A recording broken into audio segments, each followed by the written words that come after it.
Welcome to Playing Above the Line, where we interview entrepreneurs, business owners, and community activists to get their thoughts and perspectives on leadership. Playing Above the Line is sponsored by Aviso Group, a business consulting and accounting firm focused on preparing clients for the future through innovation and positive growth. Welcome to another edition of Playing Above the Line. I'm Alan, your host, and we are back at home on the campus of Coastal Alabama in our studio, and we're excited about our guest today, and he is Mark Hutter. He is currently the VP of Engineering for Landing, and he was the former head of engineering for Shipt before they went public or got sold to a public company, so we'll go into that a little bit later as well. But Mark, thanks for coming. Yeah, thanks for having me. This is fun. All right, so I gave the real quick 30,000-foot version of what you have been doing, what you're doing now, but can you tell us a little bit more about your background, what you're currently doing at Landing, and then maybe about some of your time at Shipt? Yeah, so ironically, I went to school here. I went to community college here when it was still called Faulkner State Community College. Okay. And then I got a computer science degree at Birmingham Southern. I did big industry consulting for a while, banks and energy companies, that kind of thing, mostly just contract gig stuff. And then started wanting to do something where you spend more time with a product and the life of a product. I worked for a short time at a company called Chip Rewards before I started working at Shipt. From there, I went to Shipt and worked there 4.5 years. And now I've been at Landing for the last almost 2 years now. Okay. I know that you've been with Landing from its inception, but what about Shipt? Were you there from basically the day one as well? I was, yeah. I was the second software engineer hired for Shipt. I was probably within the first 10 or 15 employees. I mean, we all still fit in a room at that time. We had just launched our second city where we were delivering groceries in Birmingham, and the Friday of my first week, we started in Nashville. Okay. And then it quickly took off from there. Well, talk a little bit about the experience of taking a company like Shipt from its very inception with, I guess, just a handful of employees, if you all fit in one room at the time or whatever, to a company that ultimately gets bought by a public company. I mean, what did that look like? Did you have to wear multiple hats? How did that, I guess maybe the better question is, how did that kind of help hone and develop maybe your leadership skills as you had to kind of navigate those waters of a startup through a company that got sold? Right, sure. It certainly helped. I mean, you get plenty of opportunity to do all kinds of different things when a company grows that fast. It's easy to say these numbers because percentages are fun and we were small, but for the first several months, it was 300% week over week growth. It was just, they talk about in Silicon Valley, the hockey stick growth. I mean, it was really fast growing. We were launching a lot of markets really fast. The team was growing fast, and at the time we were you have to recognize your position in the ecosystem of hiring, even in the software community. So we were really hiring very junior people, first job, because if you were an established software developer, you probably didn't want to take your chances with a Birmingham, Alabama grocery delivery gig economy startup. That was kind of nuts. Yeah. And so we'd hire people who had almost no job experience, which means somebody had to teach them, show them the ropes, make sure they didn't wreck themselves into something. I kind of took on that role, and I think I ended up in management for that reason. I kind of took on the stewardship of those people and, reviewing their work and trying to help them get better at their jobs, which eventually led me into kind of the head of engineering, it actually sounds more broad. It sounds much more grandiose than it is. I really kind of ran a team of feature developers there, and we had lots of departments. But we ended up growing that team really fast, which is probably where I cut my teeth. Right before the acquisition and through, I think we hired 36 feature developers in 12 months. Oh, wow. Yeah. And making those people productive and organizing them and making sure that work was still getting through at that rate of change. They introduce a lot of entropy. You bring that many people into a system, bad things start happening. Good things start happening as the world changes very fast. Yeah. Well, so talk about, one of the boxes that you checked on your show primer was mentoring and coaching and delegating. So talk about the importance in your mind of that, and then how hard is it for someone, or was it for you, someone who was there from day one to then start delegating, I would think, some of his responsibilities as the company grew and you brought on more people. I mean, was that tough for you? Some folks find it a little bit tougher than others to kind of let go. And so what did that look like in your experience? It was hard. It was probably the thing I did worst at the time, really. I mean, I ended up in the end with a team of 26. I had 5 teams under me doing different things, but that actually took time. At one point, I had 17 developers reporting directly to me, which is just a catastrophe. I mean, you can't even effectively service their needs as employees at that rate. Like you can listen, but you can't really do anything. Yeah. And that was kind of a hard realization that I couldn't take all of this on. I needed to be able to kind of like segment it out and give other people responsibility. It takes a lot of trust, and Shipt was one of those things where you built it yourself. You know, you were just part of something that it was almost hard to let it go and let somebody else pick it up and take it from there.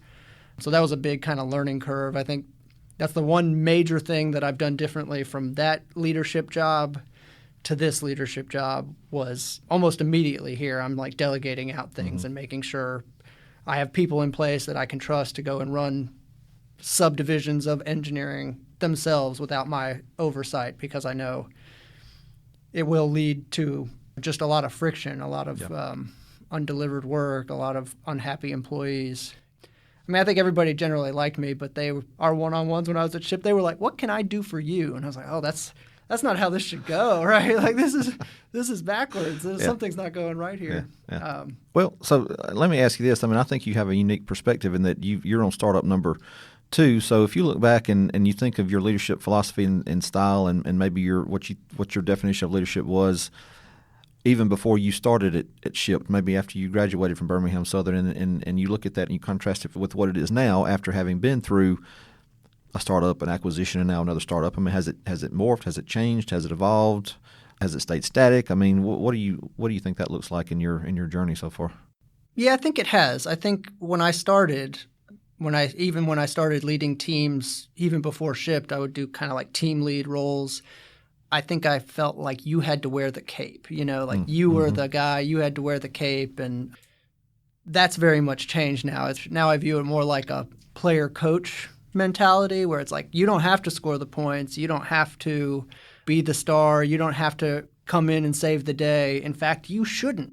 You probably shouldn't be the person to do that, and you should let other people try and do those things for you because the responsibility is too high. You don't really have the capacity, the bandwidth, usually in management, to do those kind of things and then follow up with them. I have kind of a loose running philosophy that people who are in high-level management jobs in engineering especially, because this is a common problem with engineers, we just like to write code. It's what we got started in, and you wake up one day and you're like, I don't really do that much anymore. Yeah. And I think like CTOs or VPs, unless the company is small enough, but if you're in a big enough place, you probably shouldn't. Because if you take on the work, you also have to maintain the work, or you have to make sure somebody else is maintaining the work. So if something happens and it breaks, oftentimes you're in a meeting, you're doing some kind of business development, you're making a deck for a pitch or something. You can't stop everything to go fix the thing you built. Yeah. So it's better to have somebody who can build it, who will be there to fix it later. Yeah, no doubt. It was interesting listening to you talk about that, because I think there's some parallels between what you just talked about as far as engineers and, going from being an engineer to being a manager and a leader in the accounting profession. Because back in the day, what would happen is someone would come out of school, we would put them in a room for a cubicle for a couple of years. They would do tax returns or work on financial statements or reconcile bank accounts or whatever. And then as you progress, all of a sudden you turn around and you look and it's 10 years down the road, and all of a sudden you're doing much, much less of that, and you're a relationship person, right? You're out there trying to develop business and manage relationships. And I mean, let's just face it, accountants, that's not our forte typically, if you look at the typical engineers accountant. Either. Right. But I do think that we've done, at least on the accounting side and maybe on the engineering side as well, I think we've done a better job recently in the last few years of developing those soft skills and realizing that when the Gen Zers and millennials come out of school, they don't want to just sit in a room and do those technical things all the time, although that's certainly part of their job. But they desire to have that contact with clients and to develop those leadership skills much, much earlier from day one, as opposed to, quote, putting in your time for a few years and then getting to be able to do that type of stuff. So I think that's a great insight. So obviously team's very important to you. Ways to motivate others is one of the things that you checked on the show primer. So how do you go about motivating your team to get them to pull in the same direction and to reach that common goal, whatever that goal is? Yeah, I think the beginning is it's hard to fake enthusiasm for something. And usually if you have enthusiasm for a something, a product, a project, in engineering, it's oftentimes these projects, some of them are really flashy and exciting and some of them are like more of a grind, but necessary for the business in some way. Even to be able to express that, to be able to show them the end value. I always think it's important to like talk to people in a language they understand. When I talk about things to business owners, I usually frame it in terms of dollars because that's what they speak, right? Like if we do this thing, it will save us this much money. It will make our performance this much faster, which will increase conversion, which will equal this dollar, right? That's like a way they're like, okay, I understand that. The inverse is to talk to engineers and say, this thing will grow our team. It will open up business opportunities. You may have to do not a sideline project, but like kind of a side assignment outside of a core product.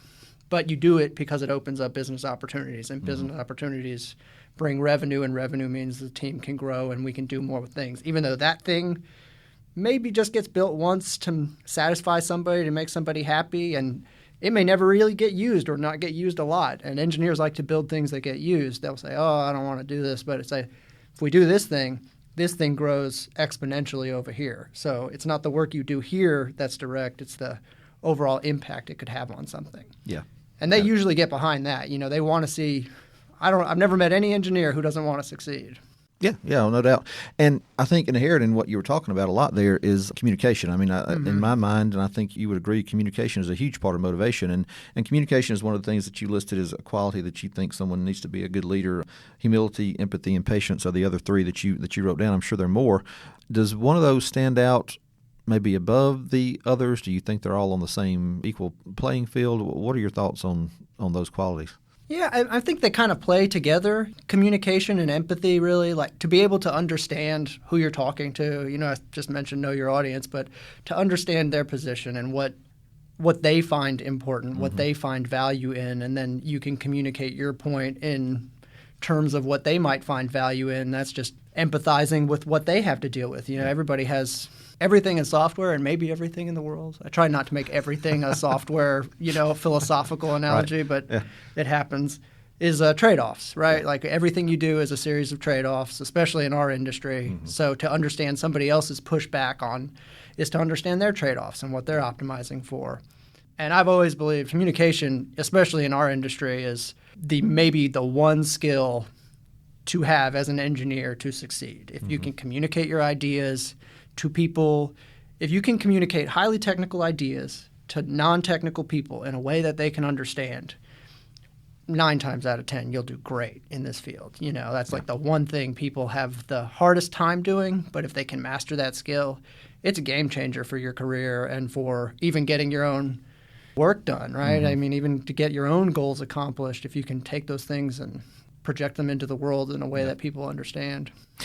Is that something that's, I have no idea about the engineering curriculum in schools today, but is that something that's taught or really focused on these days? Because just equating it to the accounting world again, one of the things that you need in my mind to be successful, and especially in public accounting, is good communication skills and the ability to relate well with people.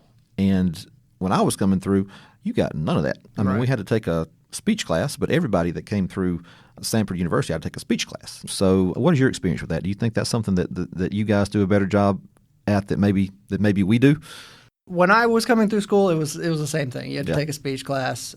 There was no emphasis put on that. Now, there are a lot of people coming into software engineering from non-traditional backgrounds where they go to, one of these developer boot camps, or even some schools offer just certification programs directed toward that. I know like UC Berkeley has a software curriculum. I don't know that they do anything specific towards communication, but I find a lot of those people have a different set of skills that they can then layer in this curriculum into that makes them more successful. I just talked to somebody yesterday. She was an ESL teacher for 10 years overseas and then did some kind of developer boot camp and has been doing that the last 4 years. And fantastic, right? I mean, like taught me things about my own industry that I don't know, right? Technologies and things. Was able to explain different particular technologies or frameworks to me in a way that made me feel not like an idiot for not knowing them. Because, I've been doing this a long time. I can't keep up anymore, It's also why I went into management. I'm like, I'm not going to be able to keep up with this for another 20 years. There's just no way. So I think that helps. It's become a much more social industry, maybe accounting too. Like we go to events, we go to conferences, we go to meetups where there's big online communities that are mostly driven by written communication, but I still think drive communication. Like it's a much more open environment than I think it was in the 90s, even in the early 2000s, which helps. I don't know. We'll see. I should look at a college curriculum if they try. I know sometimes they include like entrepreneurial classes where you have to maybe communicate to via a pitch deck on an idea. Yeah. Well, I just always find it interesting that you can talk to anybody in accounting. They say, you need to be a good communicator and you need to have good soft skills in order to be successful. If you're, especially like I said, in public accounting, but yet we really don't do a whole lot formally to train, or at least we didn't back in the day. So interesting take. Yeah. So speaking of entrepreneurship, have you always considered yourself an entrepreneur? I mean, obviously you have that bent because you've been a part of 2 startups in counting probably, but has that been something you've always kind of seen in yourself, or is that something that's developed over the past few years? Yeah, it developed over time. I went into software engineering thinking I would put on headphones all day and listen to music and write code. And I'm not an antisocial person, but I do tend more towards social anxiety, avoiding big crowds and kind of things. So I really didn't see myself in this role starting out. But really, the experience at Shipt has really changed my view. I mean, that you get in a very early stage company where you're basically in survival mode and you're trying to make it. You get to wear so many hats. You get to have so much autonomy and so much decision-making power because, just not everything can be reviewed. Right. Some things just have to be reacted to. I find that really, I guess, exciting and fascinating and interesting, and I seem to have a knack for it, so I keep doing it, right? If I was bad at it, I think I'd probably stop. And then once it gets growing and you start feeding people into it, you're growing people and you kind of point them in directions. I just find it a really rewarding experience to start something very early and kind of watch it grow. Now it is a lot of work and it's very stressful. I don't know that I can keep doing this for the entirety of my career, but for now it's a lot of fun. I encourage everybody to go try and start a company, even if it's a Shopify site that you put up that you try to sell something. I mean, just thinking about how to sell something to somebody is kind of a fascinating thought exercise. Yeah. Well, let's expand on that thought of influences and maybe even mentors. Shipt obviously has had a big impact on you, but so outside of that, can you point to an individual or two maybe that you either consider a mentor or someone that's had an influence on you and your leadership style or where you are now? Yeah, I think so. I mean, I actually believe that everybody should kind of always keep a mentor or two around all the time, and they change over time. I kind of always have 1 or 2 people I go to for counsel, for reflection on what I'm thinking. And in honesty, sometimes they work for me. Sometimes they're software developers that I just find they have a very patient, thoughtful mind about things. And so when I tell them, they'll take time to consider the idea or something. There's a guy in Birmingham who I used to work with at Chip Rewards, which was the job immediately before Shipt, and his name was Simo Sintisi. And he was originally from Morocco. A lot of software experience, a lot of kind of taking small to mid-sized companies and growing the team and growing the processes. And we used to go for walks every day. We'd go for like a half an hour walk, and we'd walk around the block of our office several times and just talk about technology and how to deal with personality types and, how to deal with your own emotions when you respond to things. I don't know if that's a product of age, but I've become a lot less reactive to things over the last, 10 years. He's been a big influence. He was in my wedding. We still talk fairly often. Okay, very good. Well, let me ask you specifically about Bill Smith, who was the founder of Shipt, and now he's the founder of Landing. And you work for Landing as the VP of Engineering. What do you see in Bill? I mean, what characteristics do you see in him that would allow him to, number one, have the guts or the gumption or whatever to do this twice, but also the vision and the, foresight to see a need, in the market and how to meet it, number one. And then number two, how to be able to pull all the resources and tools that you would need to be able to launch not one, but 2 successful businesses.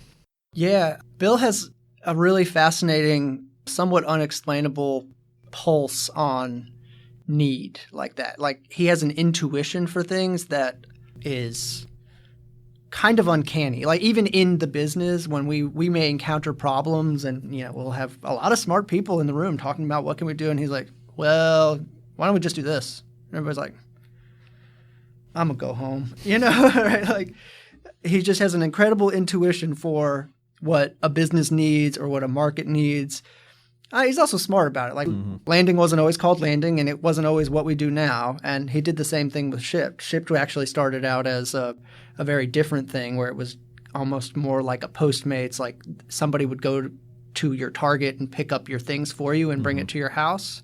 What he'd do is he'll experiment. He'll try that and realize nobody really wants that. So he'll try something else and realize, well, maybe that's not it either. And then Shipt was put a sign-up form out there, see if you can sell 1,000 memberships. If you sell 1,000 memberships, we'll build it. But we sold 1,000 memberships before we had an anything. You know, it was like, we'll sell 1,000 memberships and we'll put May 2nd on it and we'll see what we can do. Yeah. And so we sold 1,000 memberships and then had roughly 60 days to build something. Oh, wow. Yeah. And we did the same thing with Landing. It was kind of put something out there, see if people will sign up for it.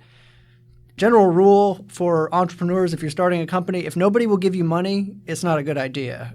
And it's best to try to figure out if somebody will give you money for something early rather than go build something. You know, there's a school of thought that's build it and they will come. But that's risky, right? You invest a lot into that. Right. Bill goes the other way and says, let's see if I can get 1,000 people to give me a credit card. And if they can, I'll build something for them. Yeah. And then we'll refine it after that. And Landing was the same thing. It started out as two different kind of service offerings that both weren't really the right fit. And then we kind of found something in this flexible leasing model where people really started to take to it and were like, okay, we can do this. And the business model has changed at least 3 or 4 times since then, but it's always kind of remained at this core idea where there's this market need for people who want this flexible leasing. So expand on that a little bit and just Landing is flexible leasing. What does that mean? Sure. Landing is a membership-based service. You sort of buy into an annual membership.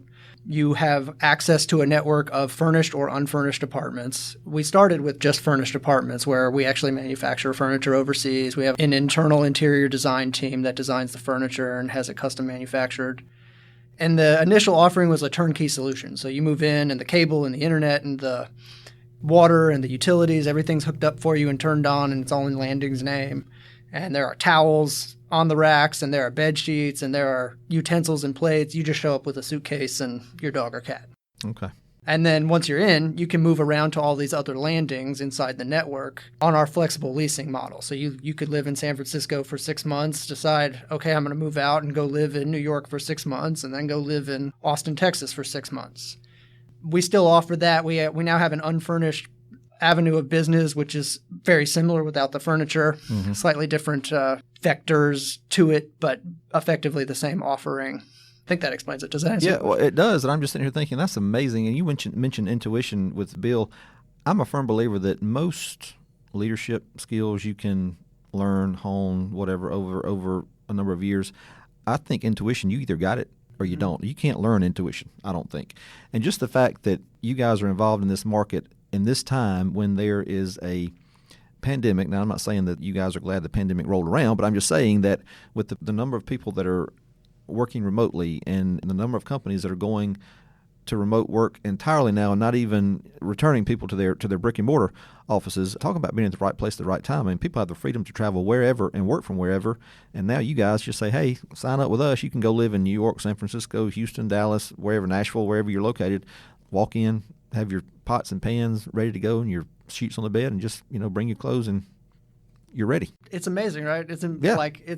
It's somewhat astonishing. The grocery delivery thing kind of popped off in the same way. It was like right place, right time. Suddenly people are like, oh, that, I mean, my grandmother lives in New York City and they've been doing grocery delivery forever, right? Yeah. Like she called the Agostino's and they'd bring her groceries. That was just the way things worked there. So it didn't seem all that revolutionary to me.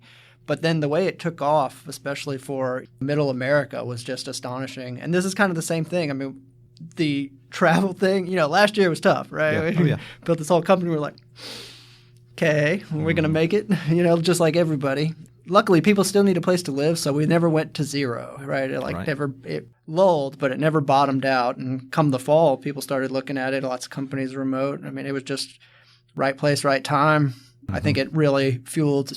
It's no secret now, but early this year we announced we raised $100 million, kind of on the tail of that. I think we have a significant opportunity. Yeah, no doubt. I want to ask you one more thing as we start to wrap up here, but I really like this a lot. On your show primer, when we were asking about influences and kind of your path and what got you to where you are today, you said that you learn the most through leadership mistakes. Mm-hmm. I thought that was great. Expand on that, because I'm a firm believer that you can learn a lot through your mistakes, but a lot of people, well, I say a lot of people, some people don't really embrace that. They try to sweep them under the rug or minimize their mistakes or missteps, but I think that those kinds of folks are missing the mark, because you can learn a lot from mistakes. So talk about that a little bit. Yeah, I think everybody learns mostly from mistakes, right? I don't know. Maybe I'm just really bad. Certainly my wife would agree that I learn mostly from mistakes.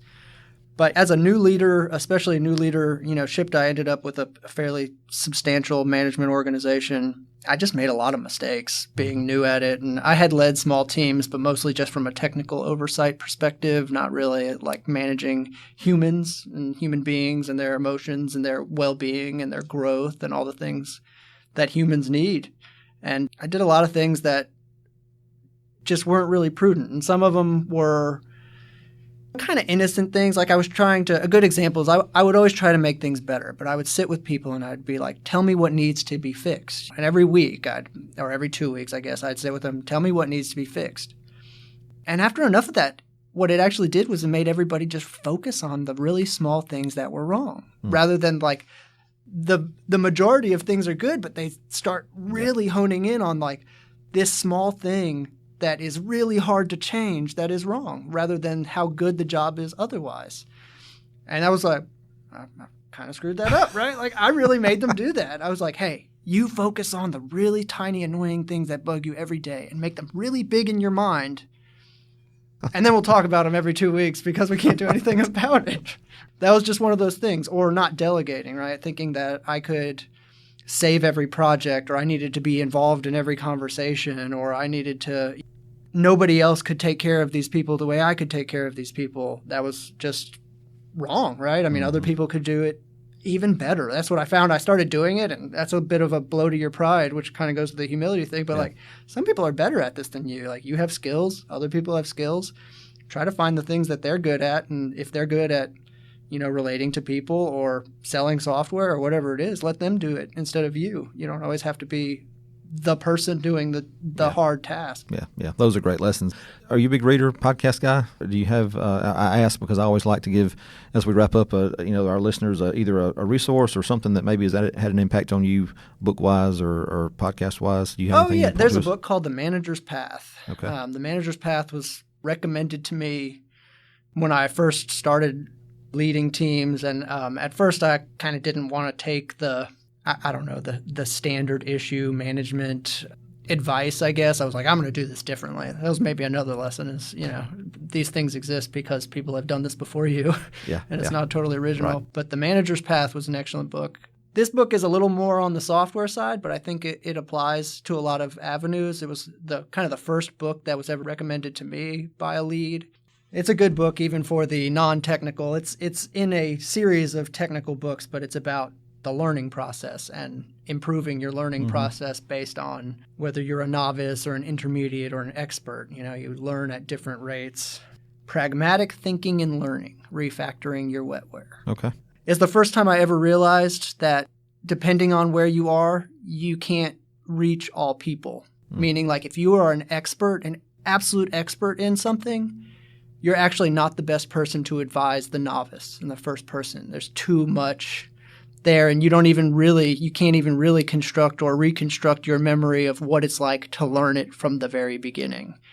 So it's always good to assign mentorship relative to somebody who is just a little bit further along than the person you're mentoring, right? You don't go putting the 20-year senior developer with the 1-year developer. They'll never meet. Yeah, I like that. And it also reinforces the fact that just because you know how to do something doesn't mean you should teach somebody how to do it, right? Yeah. I mean, there's some skills that you need to be able to do that as well. So, all right, so we're going to wrap up, but let me ask you this one more question. You're a tech guy, so if I ask you to just kind of give me, looking back over the rate of change in technology the past even, 20, 25, 30 years has been astronomical, but even more so if you go back to the invention of the automobile and the assembly line and all those things. But so in your mind, what's the one piece of technology that's changed the world the most in the past, let's just say 50, 75 years? Other than the computer? Well, that's a given. That's a given? I'm gonna make it a little bit harder for you. Yeah. All right. Other than obviously the computer, but I mean outside of that, anything pop in your mind?